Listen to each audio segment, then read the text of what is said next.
भागवतात लिहून ठेवलं आहे की हे परमाणू एकमेकांना जुळलेले नसतात. केवळ जवळ येण्यामुळे मूर्त पदार्थाचा भास होतो. हेही आजच्या सायन्सने मान्य केलेलं आहे.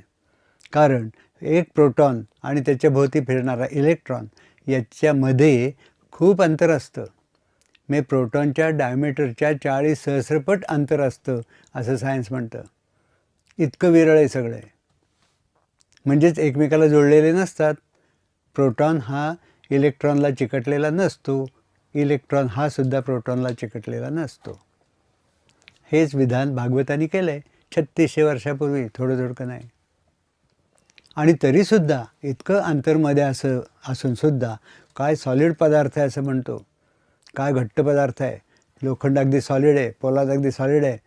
सॉलिड नाही आहे, इतकं विरळ आहे. आणि हे आपल्या पूर्वजांनी ओळखलं आणि म्हणून